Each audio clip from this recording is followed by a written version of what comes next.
Pernah kepikiran nggak sih, gimana caranya para ilmuwan bisa ngelihat dunia di level molekul? Gimana coba mereka bisa tahu bahan-bahan suatu benda, ngeliatin reaksi kimia, dan paham proses yang kejadiannya lebih cepat dari kedipan mata? Nah, hari ini kita bakal ngebahas sebuah alat yang ngasih mereka semacam kacamata super untuk itu, spektroskopi FTIR tingkat lanjut. Coba bayangin deh, ada reaksi kimia yang selesainya cuma dalam sepersejuta detik, atau bahkan sepermiliar detik. Mustahil kan dilihat pakai mata biasa? Terus gimana caranya kita bisa nangkep momen yang super singkat, tapi penting banget itu? Jawabannya ada di sebuah inovasi keren tentang cara kita memanfaatkan cahaya. Oke, kita mulai dari yang paling dasar dulu ya. Sebelum kita bahas kekuatan supernya, kita perlu ngerti dulu apa sih jantung dari teknologi ini. Semuanya berawal dari cara kita ngenalin molekul. Jadi, setiap molekul di alam semesta ini, kalau kena cahaya inframerah, bakal bergetar dengan cara yang unik. Nah, ini tuh kayak sidik jari, beda-beda tiap molekul. FTIR itu teknik yang canggih banget buat ngebaca sidik jari getaran ini, jadi kita bisa tahu pasti molekul apa yang lagi kita lihat. Nah, alat yang dipakai buat baca sidik jari ini namanya interferometer Michelson. Cara kerjanya pinter banget. Seberkas cahaya inframerah dipecah jadi dua. Satu berkas ke cermin yang diam, satunya lagi ke cermin yang gerak maju mundur. Pas dua-duanya mantul balik dan nyatu lagi, mereka bikin sebuah pola interferensi, kayak riak di air gitu. Komputer lalu ngerjemin pola ini jadi sidik jari molekul yang kita lihat.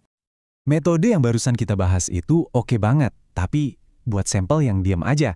Terus gimana kalau ada sesuatu yang gerak cepat? Metode lama ini tuh kayak kita ngambil foto pakai exposure panjang. Semua gerakan jadi ngeblur. Makanya, perlu ada terobosan baru biar gambarnya bisa tajam. Nah, disinilah letak perbedaannya yang paling keren. Metode lama namanya continuous scan, cerminnya itu gerak terus tanpa henti. Ini bikin semua kejadian yang lebih cepat dari 20 milidetik jadi ngeblur. Inovasinya adalah step scan. Di sini cerminnya gerak selangkah, stop total, ambil data, terus gerak lagi. Ini kayak beralih dari ngerekam video yang goyang, jadi ngambil serangkaian foto yang super jernih dan tajam. Nah, upgrade ke step scan inilah yang benar-benar ngebuka berbagai kekuatan super baru buat para ilmuwan. Bikin mereka bisa ngelihat dunia molekuler dengan cara yang belum pernah kebayang sebelumnya. Yuk kita lihat kekuatan super yang pertama. Kekuatan super pertama, kecepatan. Bayangin kita bisa membekukan waktu dan ngelihat proses kimia yang cepat banget pas lagi kejadian. Ini namanya spektroskopi beresolusi waktu. Seberapa cepat sih? Dengan alat yang pas, teknik ini bisa ngangkep kejadian dalam waktu sesingkat 5 nanodetik. Buat ngasih gambaran, dalam sekali kedip mata aja ada sekitar 100 juta nanodetik. Gila kan? Cepet banget. Dan ini contoh nyata yang keren banget. Di sini kita bisa lihat lini masa sebuah reaksi kimia. Di 0 nanodetik, ada laser yang nembak buat mulain reaksi. Cuma 500 nanodetik kemudian, bukan milidetik loh ya, nanodetik. Alat ini bisa nangkep molekul radikal yang super nggak stabil dan umurnya pendek banget, yang tadinya nggak kelihatan. Terus alat ini ngelacak gimana molekul itu berubah bentuk sampai akhirnya stabil lagi. Ini benar-benar kayak nonton film reaksi kimia dalam mode kali super slow motion. Seperti yang dibilang di sumber penelitiannya, teknik ini benar-benar ngubah cara kita mempelajari proses yang super cepat. Ilmuwan nggak lagi cuma nebak-nebak apa yang terjadi di tengah-tengah reaksi. Sekarang mereka bisa nonton langsung setiap langkahnya. Oke, kekuatan super kedua ini rasanya kayak punya X-ray vision. Bayangin kita bisa melihat lapisan-lapisan di dalam sebuah benda, tanpa perlu motong atau ngerusak benda itu. Ini namanya analisis non-destruktif. Nama tekniknya spektroskopi fotoakustik atau PAS. Cara kerjanya keren banget. Jadi mereka nyorotin cahaya inframerah yang dibikin kedap-kedip ke sampel. Cahaya ini bikin sampelnya anget dikit yang ngehasilin gelombang panas mini. Nah, gelombang panas ini bikin gas di sekitarnya ngembang ngempis yang akhirnya jadi gelombang suara super kecil. Mikrofon yang super sensitif dengerin suara ini buat cari tahu isinya apa. Simpelnya, cahaya masuk, suara keluar. Terus gimana caranya kita ngatur seberapa dalam kita ngeliat?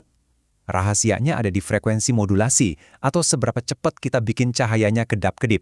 Kalau frekuensinya tinggi, kayak ketukan yang cepat dan ringan, panasnya cuma nyampe di permukaan aja. Jadi kita cuma ngeliat lapisan paling atas. Tapi, kalau frekuensinya kita turunin, denyutnya jadi lebih lambat dan lebih dalam. Nah, gelombang panasnya jadi punya waktu buat merambat lebih jauh ke dalam material sebelum hilang.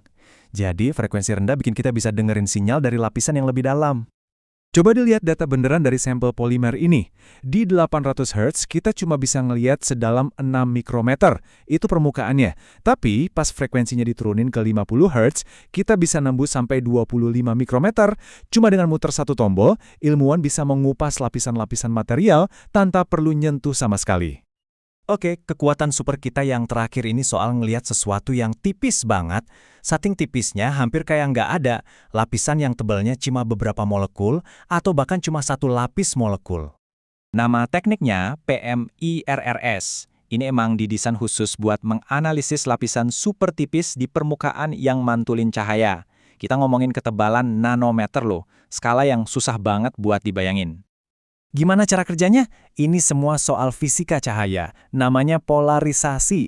Bayangin gini, kalau cahaya yang sejajar sama permukaan itu mantul, dia bakal saling nabrak dan mati, jadi gelap. Tapi kalau cahayanya tegak lurus ke permukaan, pantulannya malah jadi kuat banget. Artinya apa? Artinya alat ini cuma ngelihat molekul-molekul yang lagi berdiri di permukaan. Keren kan? Dia bisa ngabaikan yang lainnya. Biar gampang, kita pakai contoh yang kita semua tahu, hard disk komputer. Di bawah lapisan pelindung karbon ada lapisan pelumas yang, wow, tipis banget, cuma beberapa nanometer. Dan di dalam pelumas itu ada zat aditif yang seringkali lebih tipis lagi, bahkan kurang dari satu lapis molekul. Nah, ketebalan lapisan pelumas yang super tipis itu krusial banget. Kalau kebanyakan, drive-nya bisa macet. Kalau kedikitan, drive-nya cepat rusak. PMIRRS inilah teknik yang bikin produsen bisa ngukur dan ngontrol lapisan nanometer ini dengan presisi tinggi. Dan mastiin teknologi yang kita andalkan tiap hari bisa berfungsi dengan baik. Oke, jadi kita udah jalan-jalan nih dari prinsip dasar cahaya inframerah sampai ke aplikasi-aplikasi yang wah keren banget. Kita udah lihat gimana satu inovasi kunci bisa ngebuka banyak kekuatan baru. Intinya sih, ini semua soal kemampuan untuk melihat. Entah itu ngelihat molekul yang umurnya cuma sepersekian detik, atau ngintip ke dalam material, atau ngukur lapisan setipis satu molekul. FTIR canggih ini udah ngasih kita jendela baru ke dunia tak kasat mata yang ngebentuk semua hal di sekitar kita. Ini kan bikin kita jadi mikir ya. Dengan alat sekuat ini yang bisa ngebongkar rahasia-rahasia tersembunyi, pertanyaan selanjutnya adalah kira-kira apa lagi yang harus kita intip?